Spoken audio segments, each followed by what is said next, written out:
8th സ്റ്റാൻഡേർഡിലൊക്കെ പഠിക്കുമ്പോ ടിഫിന്റെ കൂടെ ഒരു 4-5 ഡബ്ബൊക്കെ കൊണ്ടുവരുന്നു. ഉപ്പേരി, കുറച്ച് അച്ചാറ്, കുറച്ച് കടല, അങ്ങനെയൊക്കെയുള്ള സാധനം. അപ്പൊ ഒരു 5 ഡബ്ബ ഉണ്ടാവും ചോറിന്റെ കൂടെ. അങ്ങനെ ഡബ്ബ. മലപ്പുറം സ്വദേശിയായ ഫാസിൽ എന്നു പേരുള്ള ഒരു സ്കൂൾ കുട്ടി സ്കൂളിലേക്ക് പോകുമ്പോൾ അവന്റെ ചോറ്റുപാത്രത്തിൽ കുഞ്ഞു കുഞ്ഞു ഡബ്ബകളിലാക്കി അമ്മ ആഹാരം കൊടുത്തു വിടുമായിരുന്നു.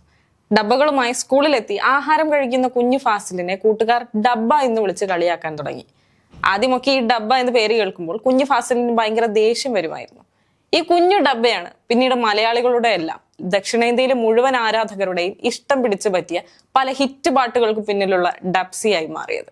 അതെ, മലയാളികളുടെ സ്വന്തം ഡബ്സിയെ പറ്റിയാണ് പറയുന്നത്.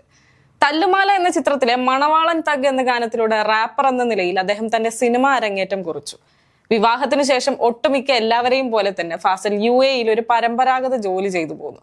പക്ഷെ തന്റെ ഉള്ളിൽ ചാരം മൂടിക്കിടക്കുന്ന കനൽ പോലെ സംഗീതം കിടന്ന് പുകഞ്ഞു.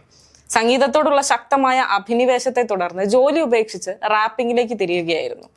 നാം ജനിച്ചു വളർന്ന പശ്ചാത്തലമോ നാം ഉപജീവനത്തിനായി ചെയ്യേണ്ടി വരുന്ന ജോലിയോ മുതലായവയൊന്നും നമ്മുടെ ഉള്ളിൽ കിടന്ന് പുകഞ്ഞുകൊണ്ടിരിക്കുന്ന കഠിനമായ ആഗ്രഹത്തെ അല്ലെങ്കിൽ പാഷനെ ഇല്ലാതാക്കി കളയില്ല, അല്ലെങ്കിൽ ഒരിക്കലും ഒരു തടസ്സമാവില്ല എന്ന് വെറും മലപ്പുറത്തെ ഫാസിലിൽ നിന്ന് മാലോകർ അറിയുന്ന ഡബ്സിയിലേക്കുള്ള യാത്രയിലൂടെ അദ്ദേഹം നമുക്ക് കാണിച്ചു തന്നിരിക്കുകയാണ്.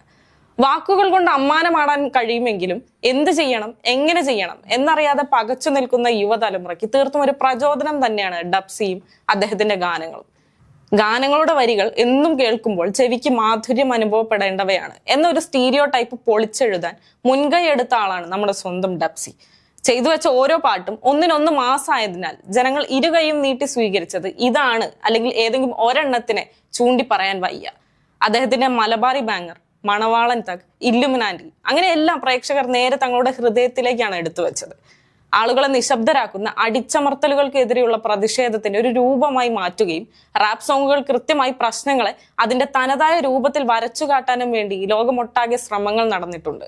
അതിൽ മിക്കതും പ്രേക്ഷക ശ്രദ്ധ പിടിച്ചു പറ്റിയിട്ടുമുണ്ട്. എന്നാൽ മലയാളത്തിൽ അത്തരം ഒരു പ്രസ്ഥാനത്തെ മുഖ്യധാരയിലേക്ക് കൊണ്ടുവരാൻ പ്രമുഖ പങ്ക് വഹിച്ച വ്യക്തി കൂടിയാണ് ഫാസിൽ അഥവാ ഡബ്സി. സംഗീതത്തിന്റെ ഏറ്റവും ആസ്വാദ്യകരമായ ഒരു ശാഖ തന്നെ തുറന്നിട്ട് അതിലേക്ക് വിപ്ലവകരമായ കൂടുതൽ പാട്ടുകൾ വേടനും ഡബ്സിയും തിരുമാലിയും ഒക്കെ ഇനിയും കൊണ്ടുവരികയും ചെയ്യും. മലയാളികൾ അവ ഹൃദയത്തിലേക്ക് എടുത്തു വയ്ക്കുകയും ചെയ്യും.